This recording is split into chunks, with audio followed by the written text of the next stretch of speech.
नमस्कार दोस्तों, मैं डॉक्टर एस एम लांबा आपका अपने YouTube चैनल बायो वाले गुरुजी में हार्दिक स्वागत करता हूं। दोस्तों, आज मैं लेकर आया हूं एक बहुत ही महत्वपूर्ण टॉपिक। वो है भोजन के प्रमुख अवयवों में तीसरा अवयव प्रोटीन। तो देखिए, प्रोटीन जो है, इसको पढ़ने से पहले आपको थोड़ी सी जानकारी दे देते हैं कि यहाँ इस प्रोटीन से कई फैक्चुअल क्वेश्चन आते हैं, यानी जो फैक्ट वाले क्वेश्चन आते हैं जिनको हम यहाँ पढ़ेंगे। पूरा कंटेंट यहाँ पर होगा। तो दोस्तों, ये जो आज की जो क्लास है बहुत सारे क्वेश्चन को कवर करेगी, स्पेशली रीट एग्जाम के लिए, और साथ में जनरल साइंस के जितने भी कंपटीशन है, चाहे यूपीएससी हो, चाहे एनटीपीसी हो, चाहे आरआरबी हो, या फिर अन्य कोई भी एग्जाम जैसे पटवार वगैरह हो, तो इन सब के अंदर ये काफ़ी महत्वपूर्ण टॉपिक है। तो आइए दोस्तों, स्टार्ट करते हैं। प्रोटीन, तो देखिए प्रोटीन क्या होते हैं। तो हम कह सकते हैं जो प्रोटीन है वो हमारे शरीर को बनाते हैं, निर्माण करते हैं। तो आपने देखा होगा प्राय कि जो भी डॉक्टर होते हैं या फिर जो भी जो पोषण से संबंधित जो चिकित्सक होता है, वो कमज़ोर बच्चों को बोलता है, जिसका शरीर नहीं बनता, उसको बोलता है कि आप प्रोटीन खाइए। तो इसका मतलब प्रोटीन कुछ ऐसे पदार्थ हैं जो हमारे शरीर की संरचना बनाते हैं, शरीर का निर्माण करते हैं, जिससे शरीर के अंदर जो मांसपेशियां हैं, जो हमें आप कह सकते हैं काफ़ी महत्वपूर्ण होती है हमारे लिए। इन मांसपेशियों के निर्माण के लिए प्रोटीन बहुत ही आवश्यक होता है। ऐसे ही शरीर के अंदर भी आप कह सकते हैं बहुत सारी संरचनाएं हैं जिनके अंदर प्रोटीन की आवश्यकता होती है। तो प्रोटीन हमारे लिए बहुत ही महत्वपूर्ण खाद्य पदार्थ है। तो देखिए, प्रोटीन का जो रोल है बॉडी में, वो ये है कि प्रोटीन क्या करते हैं, शरीर की संरचना बनाते हैं। इसलिए जो प्रोटीन्स को हम क्या कह सकते हैं कि प्रोटीन है ये संरचनात्मक पदार्थ हैं। यानी प्रोटीन कैसे पदार्थ हैं? संरचनात्मक पदार्थ, यानी शरीर की संरचना बनाने वाले पदार्थ हैं। अब सर्वप्रथम ये जो शब्द है प्रोटीन, ये एक वैज्ञानिक हैं, उन्होंने दिया। तो देखिए, ये काफ़ी फेमस क्वेश्चन है, कई बार आया हुआ भी है कि जो प्रोटीन है ये शब्द किसने दिया। तो बर्जीलियस नाम के एक वैज्ञानिक हैं, उन्होंने ये जो शब्द है ये सर्वप्रथम दिया। और इस शब्द का जो प्रयोग है, यानी इसको काम में लिया। देखो, शब्द इन्होंने दिया, लेकिन इसका जो सर्वप्रथम प्रयोग वो एक वैज्ञानिक हैं, उन्होंने किया, और उनका नाम है मुल्लर। यानी ये क्वेश्चन तो खैर इतना इंपॉर्टेंट नहीं है, लेकिन फिर भी आपको ध्यान रखना है कि प्रोटीन शब्द का प्रयोग मुल्लर ने किया, और प्रोटीन जो शब्द है ये बर्जीलियस नाम के वैज्ञानिक ने दिया। तो ये जनरल साइंस के हिसाब से काफ़ी इंपॉर्टेंट है। अब देखिए नेक्स्ट क्वेश्चन, जो डायरेक्ट एक फैक्ट है कि जो भी जीवद्रव्य है, यानी कोशिकाओं के अंदर जो जीवद्रव्य होता है, कुल मिला के हमारे शरीर का पूरा जो जीवद्रव्य है उसका 15% भाग है वो प्रोटीन से ही बना होता है। ये काफ़ी इंपॉर्टेंट फैक्ट है किसी भी एग्जाम के लिए। फिर प्रोटीन हमारे शरीर के अंदर संरचना बना रहे हैं, पूरे शरीर को बना रहे हैं, तो हम कौन कौन सी चीज़ हमें खानी चाहिए, हमारे भोजन में क्या क्या चीज़ें होनी चाहिए प्रोटीन के लिए। तो जो शाकाहारी लोग हैं उनके भोजन के अंदर प्रोटीन का स्रोत होना चाहिए। एक तो दूध होता है, तो दूध लेना चाहिए उनको, दही भी होता है, और दालें होती हैं। दालों के अलावा जैसे मूंगफली है, सोयाबीन है, ये क्या है, सारे के सारे ऐसे स्रोत हैं जो शाकाहारी लोग यूज में ले सकते हैं। और ऐसे ही यहाँ पर मशरूम दे रखा है, तो मशरूम भी आप कह सकते हैं यूज किया जाता है। ये सारे शाकाहारी स्रोत हैं। इनमें जो सोयाबीन है शाकाहारी में, उसमें सर्वाधिक प्रोटीन होता है। और सोयाबीन के अंदर दोस्तों कितना प्रोटीन होता है, तो आप कहेंगे लगभग 43% प्रोटीन सोयाबीन के अंदर होता है। तो यहाँ पर आप कह सकते हैं कि सोयाबीन हमारे लिए काफ़ी अच्छा महत्वपूर्ण प्रोटीन का स्रोत है। ऐसे ही जो नॉन वेजिटेरियन होते हैं, यानी मांसाहारी होते हैं, वो मांस, अंडा, मछली ये सब काम में ले सकते हैं। इनमें प्रोटीन पर्याप्त मात्रा में या बहुत ही ज़्यादा मात्रा में होता है। फिर देखिए दोस्तों, प्रोटीन को हमने खा लिया और इसके लिए हमने ये कहा कि प्रोटीन हमारे शरीर को बनाता है, तो ये तो शरीर बनाएगा, लेकिन प्रोटीन से ऊर्जा भी उत्पन्न हो सकती है। किस स्थिति में? जब हम कार्बोहाइड्रेट नहीं खा रहे हैं उस समय। और कार्बोहाइड्रेट नहीं खा रहे हैं तो बोले हमारे अंदर जो वसा है शरीर में जमा, उस वसा से ऊर्जा मिलेगी, और वसा भी अगर खत्म हो गई तो अब प्रोटीन का उपयोग होगा। यानी पहले नंबर पे कार्बोहाइड्रेट, और जब कार्बोहाइड्रेट नहीं है तो फिर वसा, और फिर वसा नहीं है तो प्रोटीन का उपयोग होता है। तो प्रोटीन का जो अणु है उसमें ऊर्जा होती कितनी है वास्तव में, तो आप कह सकते हैं प्रोटीन के अणु के अंदर जो ऊर्जा है वो वैसे तो 5.65 किलो कैलोरी होती है, ये इतनी ऊर्जा होती है। लेकिन देखिए, जो पूरी तरीके से इस अणु में से ऊर्जा हमारा शरीर प्राप्त नहीं कर पाता है, इसलिए आप कह सकते हैं 4 किलो कैलोरी ऊर्जा ही हमारा शरीर इस अणु से प्रोटीन के 1 ग्राम से प्राप्त कर पाता है। तो देखिए प्रोटीन के 1 ग्राम से कितनी ऊर्जा मिल सकती है हमारे शरीर को, 4 किलो कैलोरी। इसमें होती कितनी है, 5.65 किलो कैलोरी। तो अब इसकी तुलना करें अगर हम कार्बोहाइड्रेट, वसा से, तो यहाँ देखेंगे कार्बोहाइड्रेट से मिल रही थी हमें 4 किलो कैलोरी और वसा से मिल रही थी 9 किलो कैलोरी, और यहाँ प्रोटीन से कितनी मिल रही है, 4 किलो कैलोरी। तो प्रोटीन में के 1 ग्राम में कार्बोहाइड्रेट जितनी ही ऊर्जा है, लेकिन ये ऊर्जा हमें तब मिलती है या तब हमारा शरीर काम में लेता है जब हमें कार्बोहाइड्रेट और वसा नहीं मिल रही हो, हमारे शरीर में नहीं उपलब्ध हो उस समय। तो दोस्तों ये तो ऊर्जा वाला जो कंसेप्ट है, ये तो तीनों का तुलनात्मक हमें ध्यान रखना है। तुलनात्मक कैसे, कि आपको ये ध्यान रखना है कि जो कार्बोहाइड्रेट है उससे कितनी ऊर्जा मिलती है, बोले 4 किलो कैलोरी। ऐसे ही जो वसा है जिसको लिपिड्स बोलते हैं उससे कितनी, बोले 9 किलो कैलोरी। और प्रोटीन से कितनी, बोले प्रोटीन से भी 4 किलो कैलोरी ऊर्जा। यानी कार्बोहाइड्रेट और प्रोटीन से तो 1 ग्राम से बराबर ऊर्जा ही मिलती है, लेकिन वसा के 1 ग्राम से 9 किलो कैलोरी ऊर्जा मिलती है। अब देखिए ये जो प्रोटीन है ये कार्बोहाइड्रेट से किस प्रकार से भिन्न है या फिर वसा से किस प्रकार से भिन्न है। जैसे हमने पढ़ा कार्बोहाइड्रेट कार्बन, हाइड्रोजन और ऑक्सीजन से बना होता है, ऐसे ही वसा का अणु है वो कार्बोहाइड्रेट, हाइड्रोजन और ऑक्सीजन से बना होता है। लेकिन प्रोटीन किस किस से बने हुए हैं, तो दोस्तों प्रोटीन देखिए किससे बना होता है, तो बोले प्रोटीन में कार्बन भी होता है, हाइड्रोजन भी होता है, ऑक्सीजन भी होता है, और एक एडिशनल चीज, एक अतिरिक्त चीज क्या आ गई है अब, और बोले अतिरिक्त चीज आ गई इसके अंदर है नाइट्रोजन। नाइट्रोजन के अलावा कुछ प्रोटीन ऐसे हैं जिनके अंदर सल्फर भी होता है। ज़्यादातर प्रोटीन में सभी के अंदर सल्फर भी होता है। तो इस तरीके से कार्बन, हाइड्रोजन और नाइट्रोजन ये तो मूल एक तरीके से काफ़ी ज़्यादा मात्रा में होते हैं, और ये थोड़ा सा इनकी तुलना में कम मात्रा में होता है, लेकिन होता जरूर है। तो इस प्रकार से कार्बन, हाइड्रोजन, ऑक्सीजन और नाइट्रोजन के अलावा गंधक भी यानी जो सल्फर है वो भी प्रोटीन के अंदर पाया जाता है। इनके अलावा आप कह सकते हैं प्रोटीन में सूक्ष्म मात्रा में कुछ अन्य तत्व भी होते हैं। तो वो अन्य तत्व कौन कौन से हैं, तो बोले तो कई प्रोटीनों पे डिपेंड करता है, लेकिन फिर भी हमारी जानकारी के लिए होना चाहिए कि एक तो होता है आयरन। आयरन कुछ प्रोटीन्स में सूक्ष्म मात्रा में होता है। ऐसे ही फॉस्फोरस भी कुछ प्रोटीन में सूक्ष्म मात्रा में होता है। ऐसे ही आयोडीन भी होता है। ऐसे ही दोस्तों कैल्शियम भी होता है, ठीक है ना। तो इस तरीके से आयरन, फॉस्फोरस, आयोडीन, कैल्शियम ये सारे जो तत्व हैं ये कम मात्रा में, बहुत ही कम मात्रा में। ऐसे ही कॉपर भी जो है वो भी कुछ मात्रा में पाया जाता है। तो ये जो तत्व हैं ये सारे प्रोटीनों में नहीं होते, कुछ प्रोटीनों के अंदर यानी विशेष प्रोटीनों में ही होते हैं। लेकिन जो मूल तत्व हैं कार्बन, हाइड्रोजन, ऑक्सीजन और नाइट्रोजन ये सभी में, और इन सभी प्रोटीनों में कुछ मात्रा में सल्फर भी होता है, इसलिए सल्फर को भी मूल तत्वों में ही लिखा है। तो ये आपको ध्यान रखना है, ये अंतर काफ़ी महत्वपूर्ण है।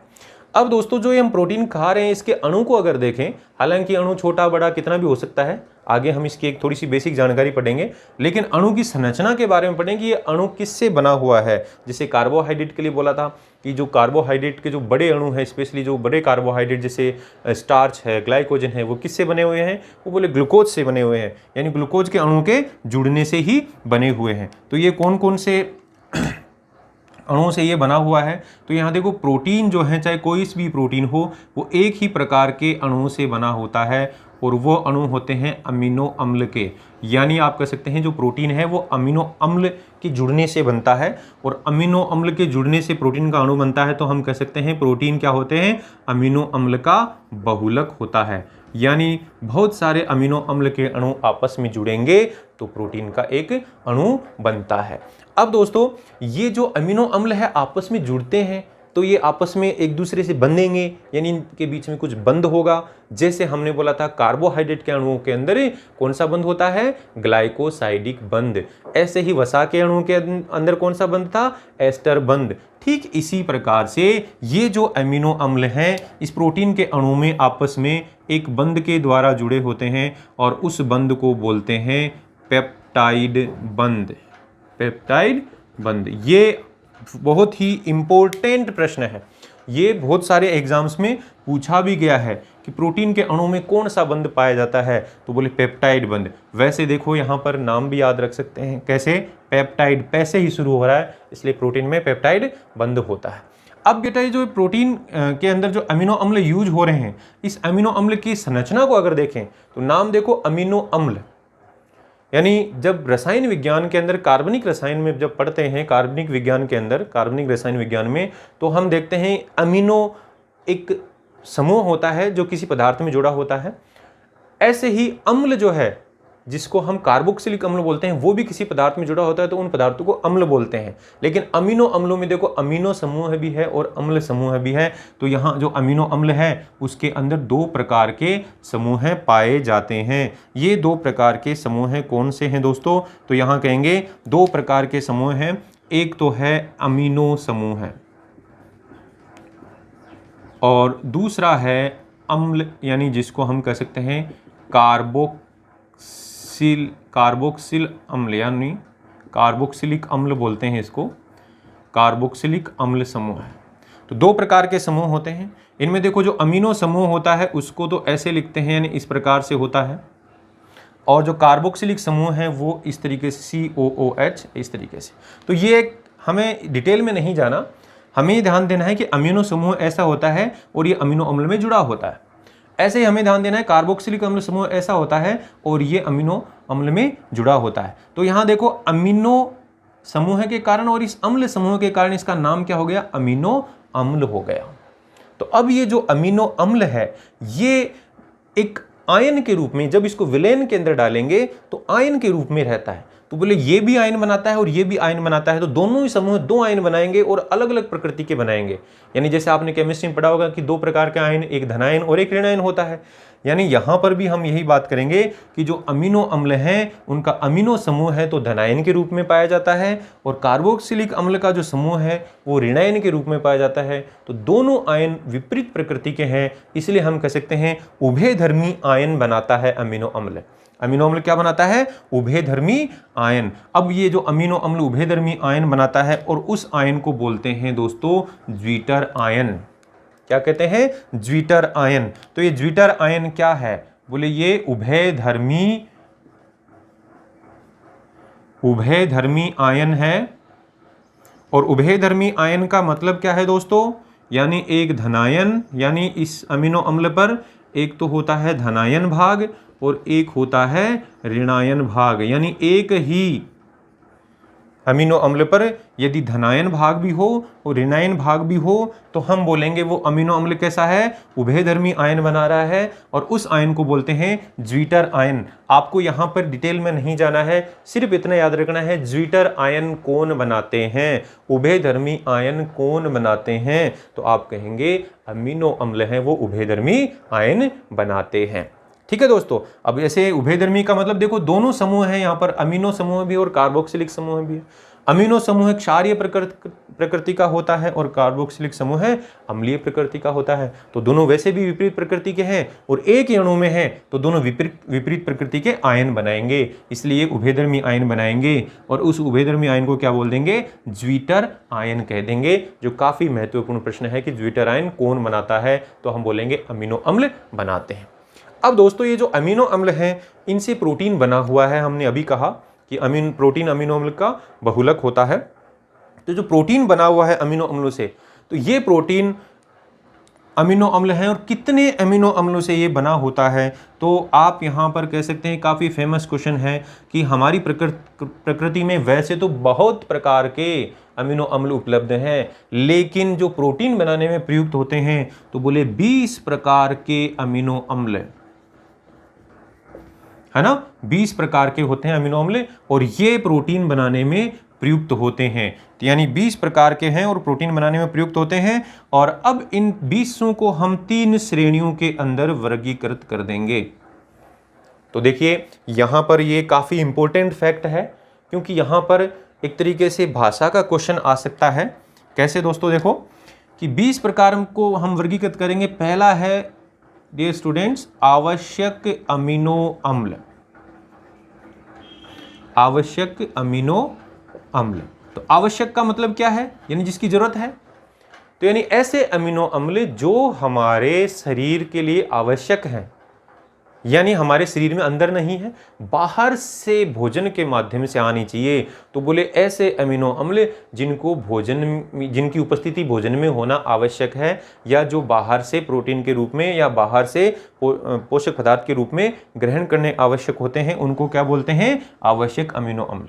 क्योंकि ये हमारे शरीर में नहीं बन पाते हैं, इसलिए एज इट इज इनको बाहर से ही लेना होता है। तो बेटा ये जो आवश्यक अमीनो अम्ल हैं, इनकी संख्या होती है 8।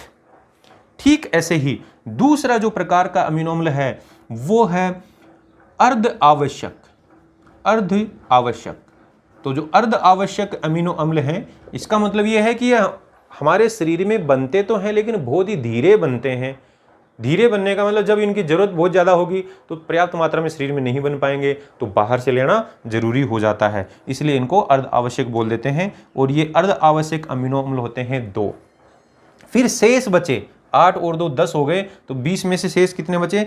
10 बच गए। तो अब ये जो 10 बचे हैं वो है अनावश्यक अमीनो अम्ल, यानी ये अमीनो अम्ल हमारी डाइट में नहीं हो तो भी काम चल जाएगा, क्योंकि ये अमीनो अम्ल हमारे शरीर में बनते हैं। तो अनावश्यक अमीनो अम्ल कितने हो गए?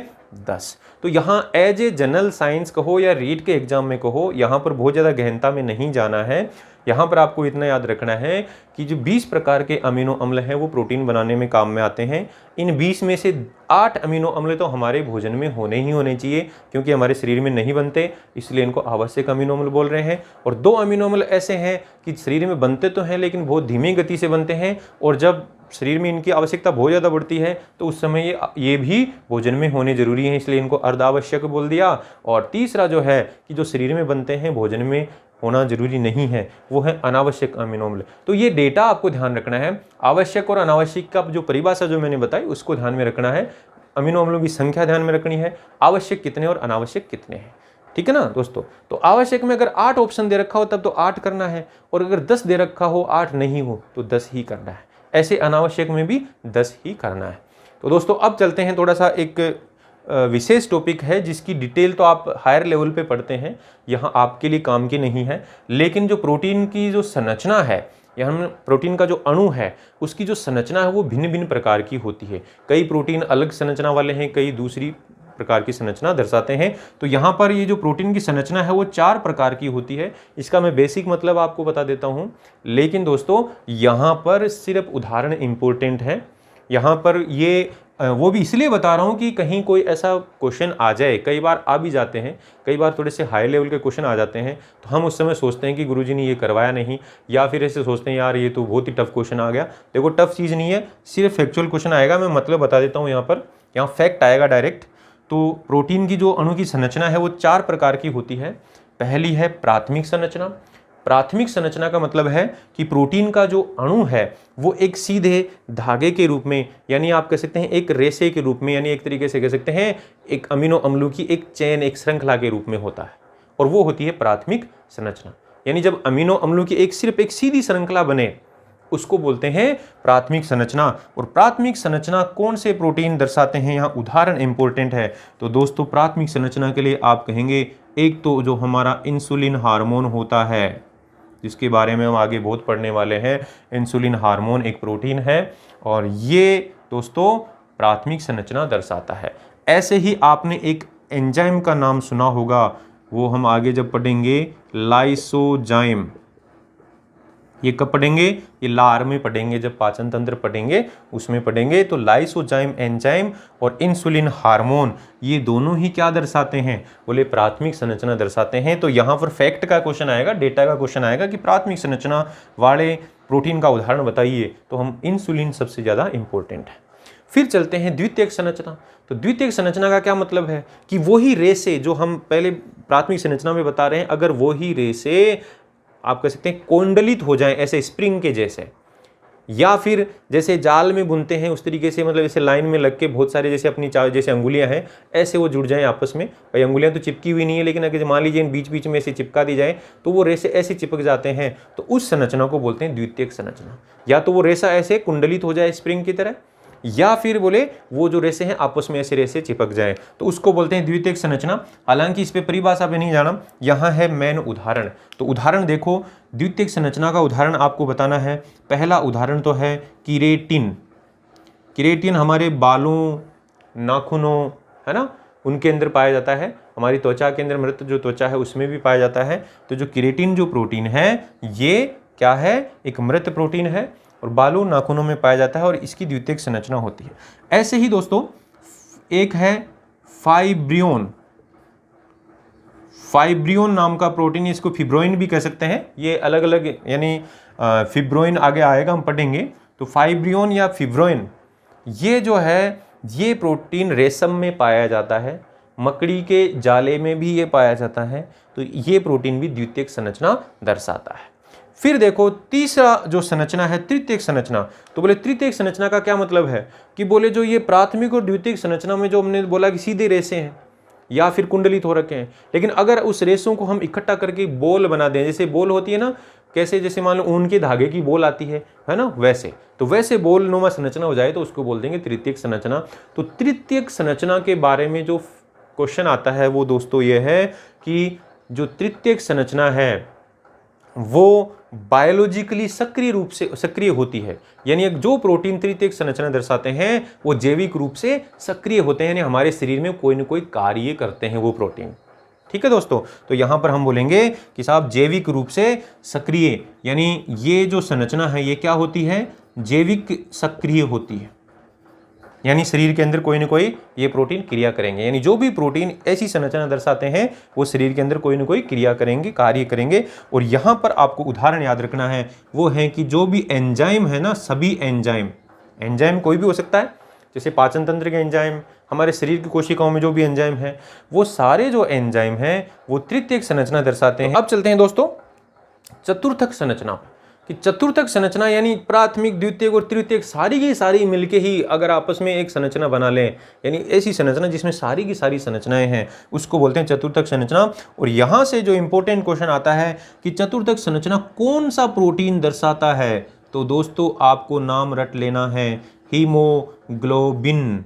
हीमोग्लोबिन के अंदर 4 प्रोटीन की श्रृंखलाएं होती हैं, तो ये चतुर्थक संरचना दर्शाता है।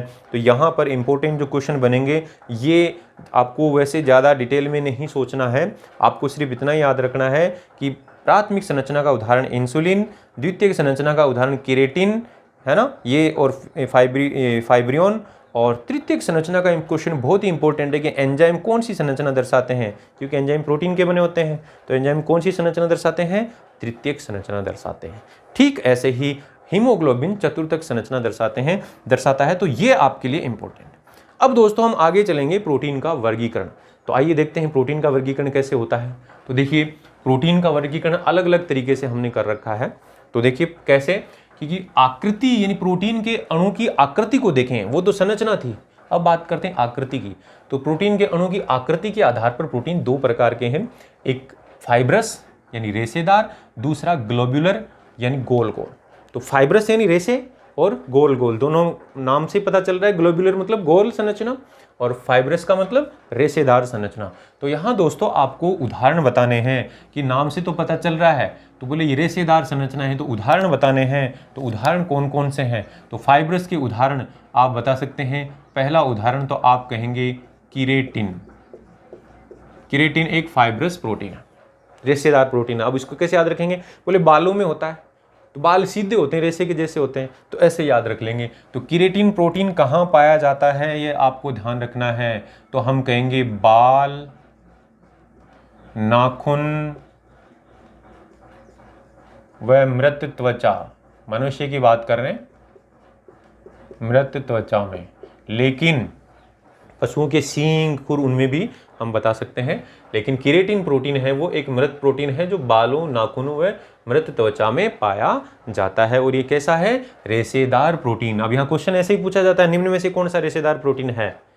तो यहाँ पर आपको अगर उदाहरण याद है तो आप आसानी से बता देंगे। और रेशेदार में आपको याद रखना है, बाल रेशे जैसे होते हैं, इसलिए बालों में होता है किरेटिन, तो आसानी से याद रह जाएगा। दूसरा दोस्तों उदाहरण है फाइब्रस प्रोटीन का, वो है आपका ये जो प्रोटीन, दूसरा दोस्तों फाइब्रिन प्रोटीन का उदाहरण है कोलेजन। कोलेजन, तो जो कोलेजन जो प्रोटीन है ये संयोजी उत्तक बनाता है। ये क्या बनाता है दोस्तों? संयोजी उत्तक। संयोजी उत्तक का मतलब जो हमारे शरीर को अंदर से जोड़ के रख रहा है। कोलेजन अगर कम हो जाता है तो इसका उदाहरण देख सकते हैं कि जो बूढ़े व्यक्ति होते हैं उनकी जो त्वचा है झुर्रियाँ पड़ जाती हैं, और जो स्किन है, त्वचा जो है ना, ऐसे हाथ की त्वचा को पकड़ के खींचेंगे तो ऐसे आसानी से खींच जाएगी, ऐसे लगेगा उतर गई है, ठीक है ना। तो कोलेजन प्रोटीन उनमें कम हो जाता है। तो दोस्तों संयोजी उत्तक बनाता है ये प्रोटीन, और ये प्रोटीन आप कह सकते हैं जंतुओं के शरीर में सर्वाधिक मात्रा में पाया जाता है।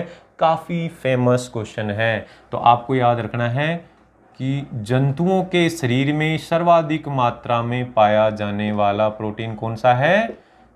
बोले कोलेजन। जंतुओं के शरीर में सर्वाधिक मात्रा में पाया जाने वाला प्रोटीन कौन सा? Collagen. Very very important question, आपको स्पेशली ये याद रखना है। जंतुओं के शरीर में सर्वाधिक मात्रा में कौन सा प्रोटीन पाया जाता है? बोले कोलेजन। और ये कितना होता है? तो बोलेंगे ये 30%। जो भी जंतु के शरीर में प्रोटीन है उसका 30% यानी 1/3 तो देखो यही होता है, क्योंकि सारी संरचनाएं बनी हुई है। ठीक ऐसे ही दोस्तों एक और उदाहरण है रेशेदार का, और वो उदाहरण है, जैसे यहाँ एक उदाहरण मैंने बताया, ऐसे ही दूसरा उदाहरण ये, ऐसे ही तीसरा उदाहरण है आपका एक्टिन व मायोसिन। तो एक्टिन व मायोसिन जो प्रोटीन है ये भी दोस्तों क्या है? रेशेदार प्रोटीन है। इसको कैसे याद रखेंगे?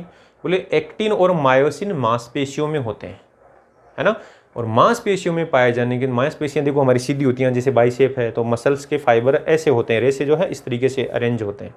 तो मसल्स के जो रेशे हैं वो रेशे ऐसे एक दूसरे के समानांतर, जैसे आप कह सकते हैं झाड़ू के अंदर जो सीख होती है झाड़ू की, जो वो ऐसे अरेंज है, एक दूसरे के समानांतर बंडल बना रही है। ठीक ऐसे ही मांसपेशियां भी ये व्यवस्थित होती हैं, मांसपेशियों में भी ये प्रोटीन व्यवस्थित होता है।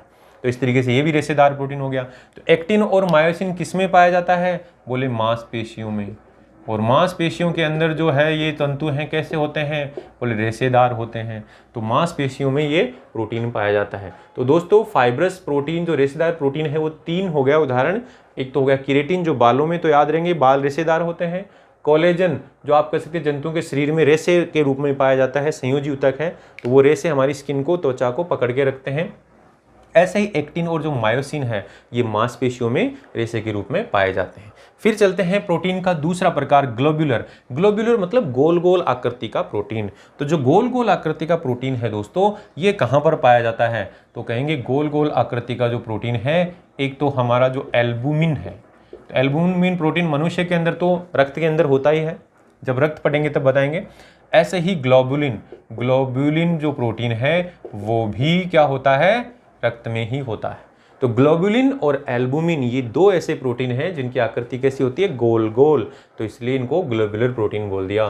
तो दोस्तों यहाँ से जो क्वेश्चन आएगा वो सबसे इंपॉर्टेंट क्वेश्चन, तो केराटिन कहाँ पाया जाता है, और कोलेजन आप कह सकते हैं जंतुओं के शरीर में सर्वाधिक मात्रा में पाया जाने वाला, ये 2 क्वेश्चन तो हैं। साथ में निम्न में से रेशेदार प्रोटीन कौन सा है? तो इसमें से ये नाम याद रख लेना आपको तीनों, तो तीनों से आपको ये उत्तर याद रह जाएगा। फिर चलते हैं दोस्तों दूसरा तरीका वर्गीकरण करने का, वो है संगठकों के आधार पे, यानी प्रोटीन किससे बना हुआ है उसके आधार पे। तो देखो प्रोटीन जो है, पहला जो प्रकार है वो सरल प्रोटीन। तो सरल प्रोटीन किससे बना होता है? तो हम कहेंगे ऐसे प्रोटीन जो केवल अमीनो अम्लों से बना होता है। केवल किससे बना होता है? अमीनो अम्लों से। तो इस तरीके से आप कह सकते हैं केवल अमीनो अम्लों से जो निर्मित प्रोटीन होता है उसको क्या बोलते हैं? सरल प्रोटीन, यानी अमीनो अम्ल के अलावा उसमें कुछ नहीं होता। अब यहाँ पर इस सरल प्रोटीन के आप उदाहरण दे सकते हैं। तो उदाहरणों में आप कह सकते हैं दोस्तों, एक उदाहरण तो आप यही ले लेंगे, केराटिन ही ले लेंगे। दूसरा उदाहरण आप कोलेजन भी ले सकते हैं। तीसरा उदाहरण यहाँ पर एल्बुमिन भी ले लेंगे, ठीक है ना। इस तरीके से आप बता सकते हैं कि ये क्या है? सरल प्रोटीन है, ठीक है दोस्तों। फिर चलते हैं संयुग्मी प्रोटीन, यानी कॉन्जुगेटेड प्रोटीन। तो संयुग्मी प्रोटीन का क्या मतलब है दोस्तों? तो हम कहेंगे कि ऐसे प्रोटीन जिसके अंदर एक तो प्रोटीन भाग होता है, यानी प्रोटीन तो है ही है, जो अमीनो अम्लों से बना हुआ है यानी सरल प्रोटीन है। और फिर उसके बाद में उसमें दूसरा आप कह सकते हैं एक नॉन प्रोटीन यानी अप्रोटीन भाग भी जुड़ा होता है। तो इस अप्रोटीन भाग को प्रोस्थेटिक ग्रुप बोलते हैं। क्या कहते हैं? प्रोस्थेटिक समूह है। प्रोस्थेटिक समूह है, इस अप्रोटीन भाग को कहा जाता है। तो दोस्तों यहाँ क्या निकल के आया? संयुग्मी प्रोटीन का क्या मतलब निकल के आया? तो बोले ऐसे प्रोटीन जिनमें प्रोटीन के अलावा एक अप्रोटीन भाग हो यानी एक प्रोस्थेटिक समूह जुड़ा हुआ हो, उसको संयुग्मी प्रोटीन बोलते हैं। यानी ये जो सरल प्रोटीन है इसके साथ में अप्रोटीन भाग यानी प्रोस्थेटिक समूह जुड़ा होता है, उसको क्या बोलते हैं? संयुग्मी प्रोटीन। यहाँ से भी एक क्वेश्चन आता है। क्वेश्चन क्या आता है? निम्न में से संयुग्मी प्रोटीन कौन सा है ना? तो यहाँ पर कोई उदाहरण दे रखे हैं, तो ये जो कैटेगरी के उदाहरण है, तो यहाँ देखो पहला जो उदाहरण है वह है न्यूक्लियो प्रोटीन। तो न्यूक्लियो प्रोटीन का क्या मतलब होता है कि अगर किसी प्रोटीन में न्यूक्लिक अम्ल हो प्लस प्रोटीन, तो इसका मतलब क्या हुआ? प्रोटीन के साथ में क्या जुड़ गया? न्यूक्लिक अम्ल यानी डीएनए और आरएनए। तो डीएनए और आरएनए जुड़ने से आप कह सकते हैं ये क्या बन गया? बोले ये न्यूक्लियो प्रोटीन बन गया। तो आप यहाँ पर कह सकते हैं कि ये प्रोटीन आप कह सकते हैं हमारे गुणसूत्रों के अंदर पाए जाते हैं। तो गुणसूत्र इसका उदाहरण हो गया। गुणसूत्र के अंदर डीएनए होता है, आरएनए होता है, साथ में हिस्टोन प्रोटीन भी होता है। तो अगर उदाहरण कोई पूछे तो हम बोल देंगे क्योंकि गुणसूत्र जो हैं वो किस प्रकार के प्रोटीन है? बोले न्यूक्लियो प्रोटीन है। फिर चलते हैं म्यूको प्रोटीन। तो देखो म्यूको प्रोटीन का मतलब यह है कि इसके अंदर क्या जुड़ा हुआ है? तो बोले म्यूको प्रोटीन में जुड़ा हुआ है एक तो कार्बोहाइड्रेट, यानी देखो कार्बोहाइड्रेट जुड़ गया प्लस प्रोटीन तो है ही। तो इस तरीके से आपने देखा कि कार्बोहाइड्रेट प्रोटीन के साथ में अगर कार्बोहाइड्रेट जुड़ा हुआ हो तो उसको बोलते हैं म्यूको प्रोटीन। लेकिन यहाँ देखो कार्बोहाइड्रेट अधिक मात्रा में जुड़ता है तब उसको म्यूको बोलते हैं। और यहाँ उदाहरण हम बताएंगे म्यूसिन प्रोटीन। म्यूसिन, तो म्यूसिन जो है म्यूकस में होता है। म्यूकस मतलब जैसे बलगम आ रहा है उसमें म्यूकस है ना? ऐसे ही आप कह सकते हैं हमारे नाकों के अंदर जो जुकाम लगने से जो तरल आता है वो भी एक तरीके से म्यूकस ही है। तो ये जो म्यूकस है इसमें म्यूसिन प्रोटीन होता है। और जो ये म्यूसिन प्रोटीन है ये इसमें प्रोटीन तो है ही, साथ में कार्बोहाइड्रेट अधिक मात्रा में जुड़ा होता है। ठीक ऐसे ही दोस्तों अगला जो उदाहरण है वो है ग्लाइकोप्रोटीन। ग्लाइकोप्रोटीन में भी दोस्तों कार्बोहाइड्रेट ही होता है, लेकिन अब की बार क्या है? कम मात्रा में है और साथ में क्या है? प्रोटीन तो है ही। तो प्रोटीन से अगर कम मात्रा के अंदर कार्बोहाइड्रेट जुड़ा हो, देखो पहले केस में था प्रोटीन से अगर कार्बोहाइड्रेट अधिक मात्रा में जुड़ा हुआ है तब तो उसको बोल दिया म्यूकोप्रोटीन। ऐसे ही बोल दिया प्रोटीन से जब कम मात्रा में कार्बोहाइड्रेट जुड़ा हो तो उसको बोल दिया ग्लाइकोप्रोटीन। तो ग्लाइकोप्रोटीन का जो उदाहरण है वो उदाहरण आप देख सकते हैं इम्यूनोग्लोबुलिन्स, यानी जो एंटीबॉडीज होती हैं। एंटीबॉडी कैसे प्रोटीन है? बोले ग्लाइकोप्रोटीन होते। ठीक है दोस्तों, फिर चलते हैं फॉस्फोप्रोटीन जो काफ़ी महत्वपूर्ण है। फॉस्फोप्रोटीन के अंदर आप कह सकते हैं एक तो फॉस्फेट समूह है जुड़ा होता है, जैसे हमने यहाँ कह दिया क्या जुड़ा होता है? फॉस्फेट समूह है। और ये फॉस्फेट समूह किस में जुड़ा हुआ है? प्रोटीन के अंदर। तो प्रोटीन से क्या जुड़ गया? फॉस्फेट समूह है। तो वैसे प्रोटीन को क्या बोल दिया? फॉस्फोप्रोटीन, यानी प्रोटीन के अंदर फॉस्फेट समूह है। अब यहाँ पर उदाहरण इम्पोर्टेंट है, बहुत ही ज़्यादा इम्पोर्टेंट है। तो बोलेंगे जो केसीन नाम का प्रोटीन होता है वो फॉस्फोप्रोटीन का उदाहरण है। ऐसे ही विटेलिन नाम का एक प्रोटीन होता है वो भी इसका उदाहरण है। अब दोस्तों यहाँ से बहुत ही बार आया हुआ एक क्वेश्चन कि जो केसीन प्रोटीन है वो किस में पाया जाता है? तो आप बोलेंगे दूध में पाया जाता है। और विटेलिन प्रोटीन बोले ये अंडे में पाया जाता है। तो यहाँ पर फॉस्फोप्रोटीन का मतलब क्या था कि प्रोटीन में अगर फॉस्फेट समूह जुड़ जाए तो उसको फॉस्फोप्रोटीन कहते हैं। लेकिन क्वेश्चन आया हुआ है कि कैसीन जो है, एक तो आया हुआ है कि फॉस्फोप्रोटीन का उदाहरण, तो बोले केसीन। दूसरा इसमें केसीन किस में पाया जाता है? बोले दूध में। इसी क्वेश्चन को उल्टा भी पूछा हुआ है कि दूध में कौन सा प्रोटीन पाया जाता है? तो बोलेंगे केसीन। ठीक है दोस्तों, अब चलते हैं नेक्स्ट प्रकार का जो संयुग्मी प्रोटीन वो है क्रोमो प्रोटीन। क्रोमो का मतलब रंग, और प्रोटीन यानी प्रोटीन के साथ में क्या जुड़ा हुआ है? एक रंगीन भाग जुड़ा हुआ है। यानी आप कह सकते हैं प्रोटीन के साथ में क्या जुड़ गया? एक वर्णक जुड़ गया प्लस प्रोटीन। तो वर्णक और प्रोटीन, तो ये एक रंगीन प्रोटीन हो गया, इसलिए नाम हो गया इसका क्रोमो प्रोटीन। इसमें आप दोस्तों उदाहरण दे सकते हैं। इसमें उदाहरण लिखेंगे, एक तो लिखेंगे हीमोग्लोबिन। तो देखो हीमोग्लोबिन लाल रंग का वर्णक होता है, हमें पता है लाल रंग का प्रोटीन होता है, तो ग्लोबुलिन प्रोटीन है इसमें, और हीम जो है रंगीन भाग है, तो नाम हो गया हीमोग्लोबिन। रक्त में इसको बहुत अच्छे से पढ़ेंगे, तो इस तरीके से आपको ये ध्यान रखना है। फिर चलते हैं दोस्तों लिपोप्रोटीन।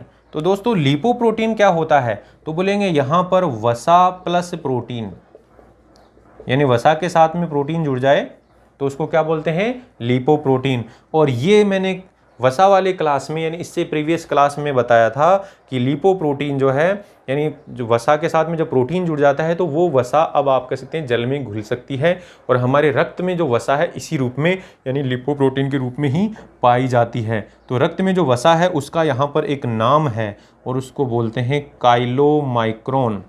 क्या कहते हैं, काइलोमाइक्रोन। तो काइलोमाइक्रोन क्या किसका उदाहरण हो गया, ये लिपोप्रोटीन का उदाहरण हो गया। दोस्तों ऐसे ही मेटेलोप्रोटीन, तो देखो मेटेलो शब्द अंग्रेजी का है, मेटेलो का मतलब होता है मेटल यानी धातु, और प्रोटीन है यानी जब प्रोटीन के साथ में कोई धातु जुड़ जाए तो हम बोल सकते हैं कि धातु प्लस प्रोटीन, उसको हम बोल देंगे मेटेलोप्रोटीन। तो यहाँ पर उदाहरण आना चाहिए कि ऐसा कौन सा प्रोटीन है, तो एक तो दोस्तों जो पर्णहरित होता है जिसको क्लोरोफिल बोलते हैं अंग्रेजी के अंदर, पौधों में हरे रंग का जो वर्णक होता है ये। अब आप कहोगे साहब ये वर्णक प्रोटीन नहीं है, ये वर्णक इसलिए नहीं है क्योंकि यहाँ पर ये रंगीन तो है लेकिन धातु की वजह से हम यहाँ इसको बता रहे हैं, ठीक है ना। ऐसे हीमोग्लोबिन में भी आयरन था लेकिन यहाँ पर इसको इस धातु की वजह से बता रहे हैं क्लोरोफिल को। तो यहाँ क्लोरोफिल के अंदर कौन सी धातु है, तो बोलेंगे यहाँ पर आपको याद रखना है प्रोटीन के साथ में कौन सी धातु जुड़ी हुई है, तो हम कहेंगे प्रोटीन के साथ मैग्नीशियम धातु जुड़ी हुई है। ठीक ऐसे ही फेरिटिन नाम का,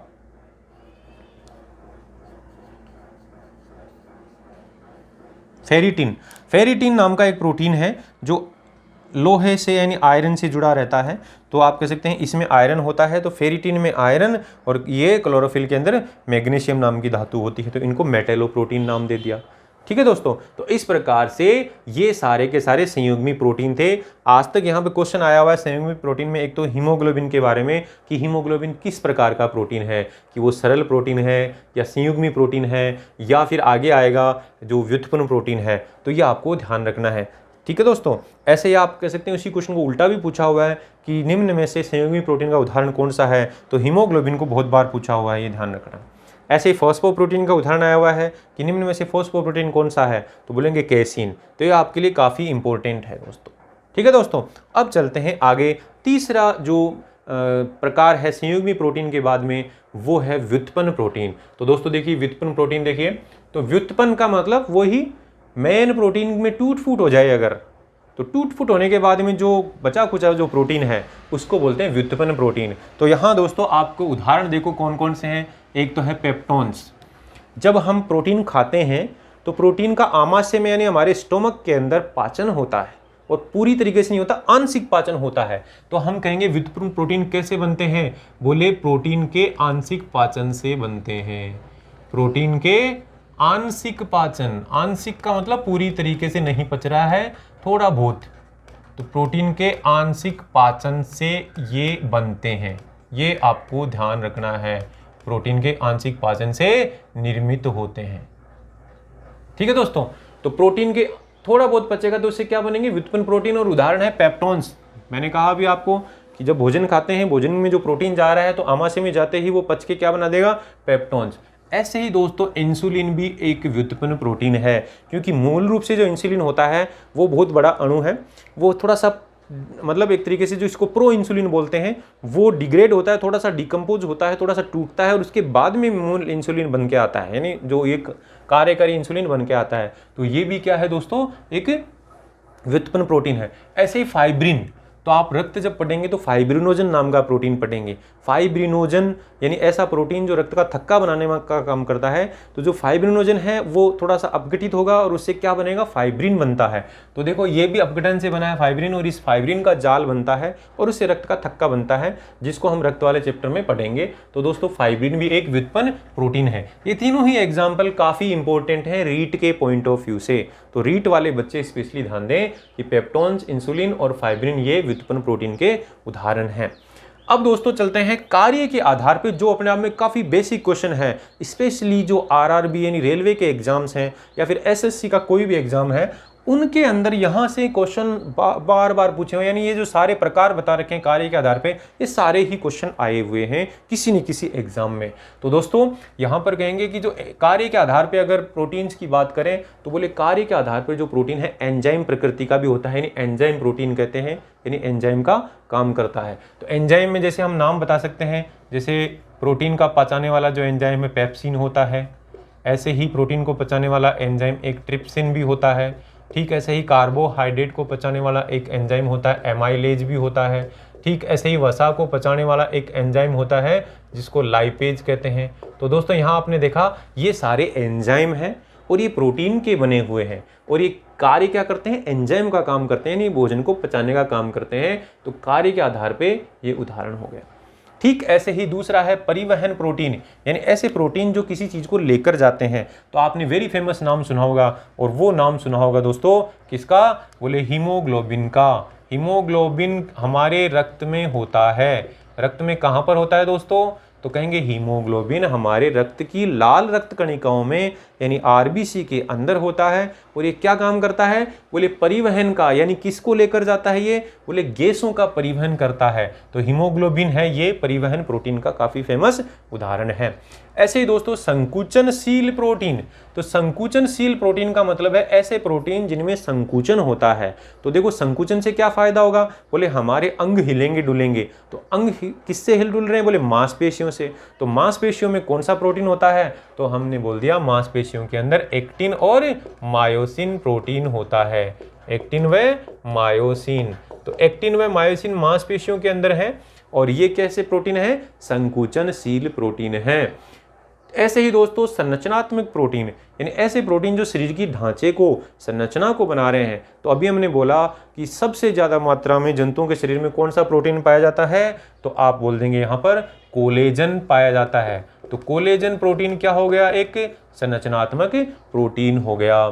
ठीक ऐसे ही दोस्तों जो रक्षात्मक प्रोटीन है, नेक्स्ट कैटेगरी रक्षात्मक, यानी जो रक्षा का काम करते हैं। तो हमारे शरीर में बाहर से कोई अगर सूक्ष्म जीव आ जाए, जैसे जीवाणु आ जाए, विषाणु आ जाए, कोई भी आ जाए, तो उसको मारने के लिए हमारा शरीर क्या बनाता है, तो आप सब जानते हैं क्या बनाता है, एंटीबॉडी यानी प्रतिरक्षी। और उन एंटीबॉडीज को विज्ञान की भाषा में बोलते हैं इम्यूनोग्लोबुलिन्स।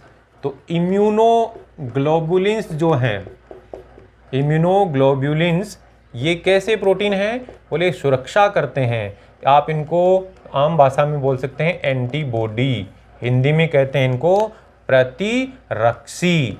ठीक है दोस्तों, तो ये जो प्रतिरक्षी हैं यानी जो एंटीबॉडी हैं, ये कैसे प्रोटीन हैं, बोले कार्य के आधार पर रक्षात्मक प्रोटीन है, रक्षा करते हैं। ठीक ऐसे ही दोस्तों नेक्स्ट चलते हैं हम कि साहब जो कुछ प्रोटीन ऐसे हैं जो हार्मोन का काम भी करते हैं। तो हार्मोन की तरह काम करने वाले तो कौन से हैं, तो इनमें जो वेरी फेमस उदाहरण है वो है इंसुलिन। इंसुलिन की प्रकृति कैसी होती है, बोले ये प्रोटीन की बनी होती है और ये हार्मोन तो है ही। तो ऐसे प्रोटीन जो हार्मोन का काम करते हैं, तो उदाहरण हो गए इंसुलिन। तो दोस्तों यहाँ पर ये क्वेश्चन काफ़ी इंपॉर्टेंट है कि हार्मोनल प्रोटीन कौन सा है, ठीक है ना। ऐसे ही आपको यहाँ ध्यान रखना है परिवहन प्रोटीन कौन सा है, ये दोनों बहुत ही इंपॉर्टेंट हैं। ठीक है दोस्तों, बाकी ये तो है ही क्योंकि ये क्वेश्चन सब आए हुए हैं, इसलिए आपको ये पूरा एग्जिटिज किसी भी बच्चे को ये ध्यान में रखना है। ठीक है ना दोस्तों। अब चलते हैं हमारे शरीर में या फिर प्रकृति के अंदर, मानव शरीर की बात नहीं कर रहे, प्रकृति के अंदर कुछ विशेष प्रकार के प्रोटीन भी हैं जो अपने आप में काफ़ी महत्वपूर्ण हैं। उनमें सबसे जो इम्पोर्टेंट है वो है दोस्तों रूबिस्को। देखो रूबिस्को, RUBISCO, यानी ये जो एक शॉर्ट फॉर्म है और इसका फुल फॉर्म पहले बता देता हूँ कि इसका फुल फॉर्म है। देखो मैं हिंदी के अंदर लिख देता हूँ क्योंकि आपको याद रखना है। तो यहाँ इसका फुल फॉर्म है रूबिस्को का राइबुलोज बिसफॉस्फेट कार्बोक्सिलेज। देखो इसका नाम बहुत ही बड़ा है, कार्बोक्सिलेज ऑक्सीजिनेज,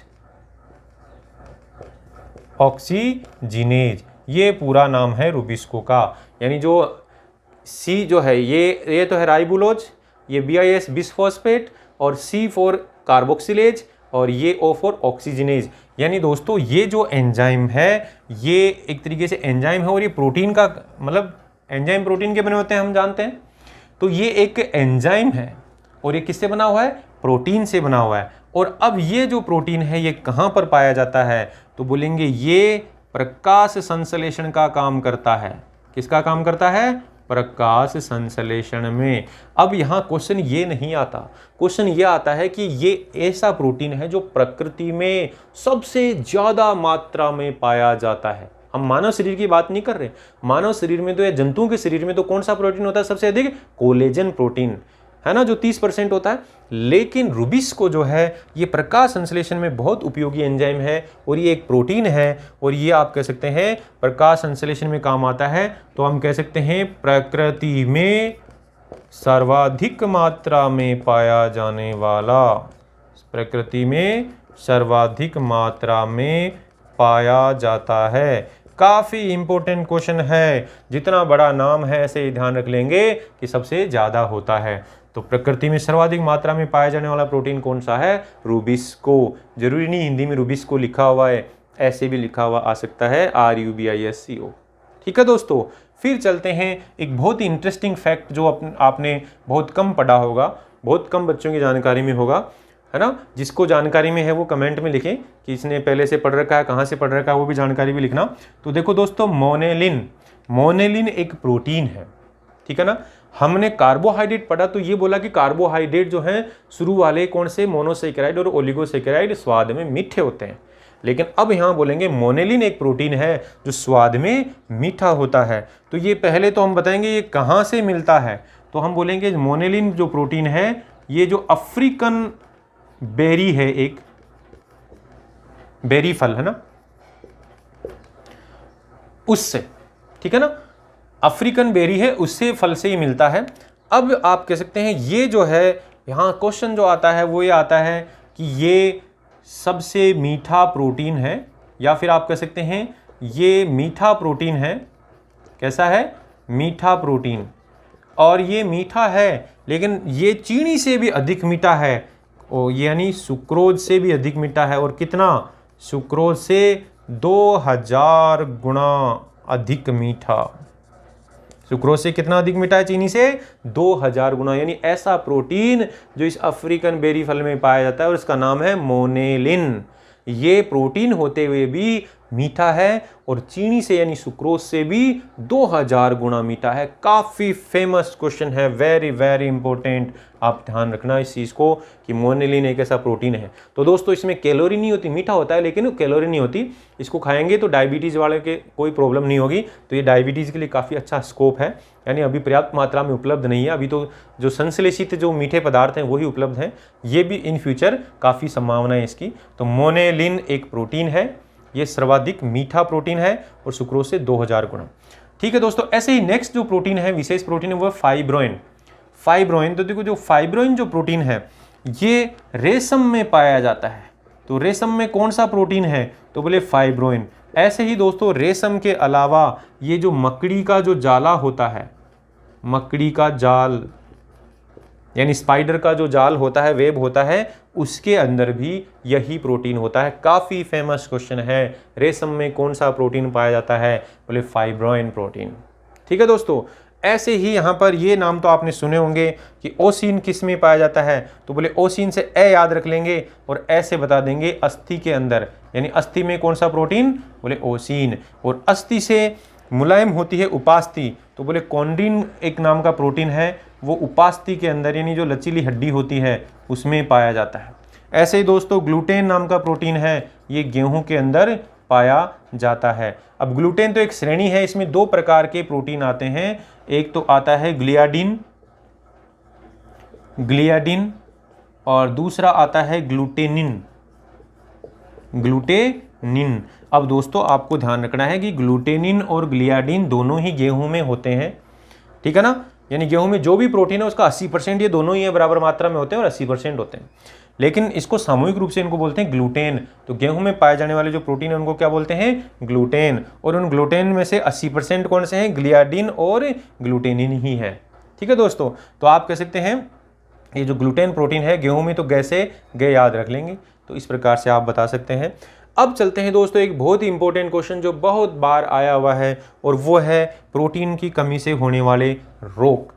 अब दो रोगों के नाम दे रखे हैं, एक तो मेरास्मस और एक क्वाशियोरकोर। इसके नाम आपने बहुत सुने होंगे।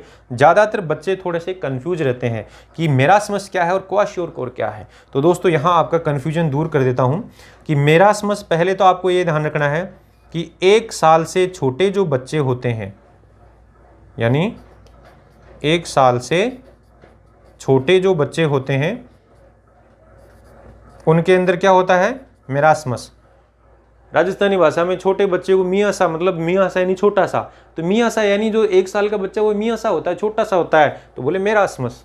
ठीक है दोस्तों, मरा मरा सा, है ना, यानी बहुत ही छोटा बच्चा। तो बोले 1 साल से छोटे बच्चे में अगर किसकी कमी हो जाए, तो बोले 1 साल से छोटे बच्चे को अगर खाना पीना ही ढंग से नहीं दे, है ना, बोले 1 साल से छोटे बच्चे के अंदर अगर कुपोषण हो जाए, कुपोषण का मतलब है कि उसको पूरा खाना ही नहीं दे, जैसे उसको माँ का दूध पर्याप्त मात्रा में ना मिले, ऊपर से उसको कम खिलाया जाए, तो दोस्तों उसमें क्या कमी हो जाएगी, तो बोले कहेंगे उसके अंदर कार्बोहाइड्रेट की भी कमी हो जाएगी, प्रोटीन की भी कमी हो जाएगी, और वसा की भी, यानी C for carbohydrate, P for protein, L for lipid यानी वसा।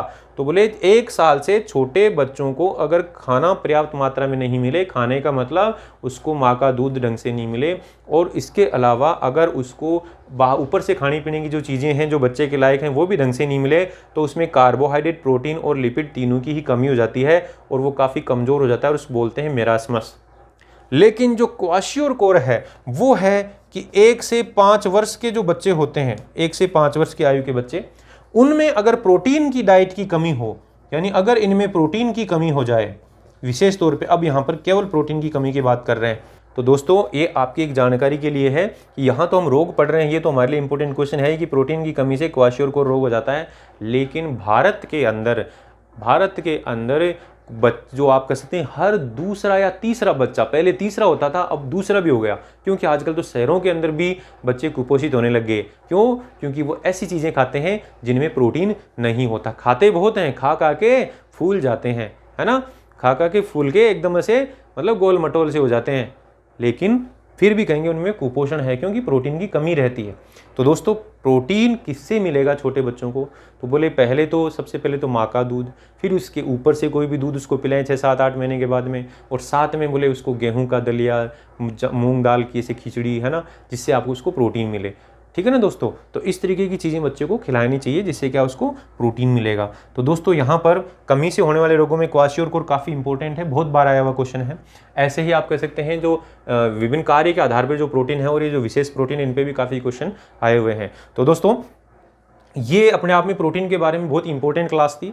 इसमें जो एवरी जो पार्ट था, इसका जो हर जो लाइन थी वो एग्जाम में कहीं ना कहीं आए हुए हैं। स्पेशली आप कह सकते हैं जनरल साइंस के जो रेलवे के एग्जाम हैं और एसएससी के एग्जाम हैं उनमें बहुत बार पूछे गए हैं। ऐसे रीट के लिए बहुत इंपॉर्टेंट टॉपिक है। तो दोस्तों आपको बिल्कुल घबराने की जरूरत नहीं है, आप आराम से मेरी क्लास को आप देखते जाइए, और इसके जो भी कंटेंट आपको कहीं पर भी कोई समझने में दिक्कत आती है तो आप उस वीडियो में, पर्टिकुलर वीडियो में आप कमेंट लिख सकते हैं। तो इन फ्यूचर जैसे ही मान लो अपन जैसे नेक्स्ट जो क्लास होगी, ये जो चैप्टर पूरा होने के बाद में क्वेश्चन बेस्ड होगी। क्वेश्चन का मतलब इसमें हम आपको क्वेश्चन डिस्कशन करेंगे, वो भी ऐसे क्वेश्चन जो काफ़ी लॉजिकल और काफ़ी इंपॉर्टेंट क्वेश्चन है ना। ऐसे नहीं हर कोई क्वेश्चन नहीं, क्योंकि आप पढ़ रहे हैं लॉजिकल क्वेश्चन जिसमें बच्चे को लॉजिक लगाना होता है, ऐसे क्वेश्चन ही ओनली डिस्कस करेंगे। तो दोस्तों उस समय भी अपन इनको जो भी आपके डाउट हैं जो कमेंट में आप लिखेंगे उनका मैं सॉल्यूशन आपको दे दूंगा। तो दोस्तों जल्दी से आप सब्सक्राइब कर दीजिए, क्योंकि इतनी मेहनत की है तो मेहनत का फल तो मिलना ही चाहिए, और ज़्यादा से ज़्यादा लाइक कीजिए ताकि अन्य लोगों तक भी ये वीडियो पहुँच सके। ठीक है, धन्यवाद दोस्तों।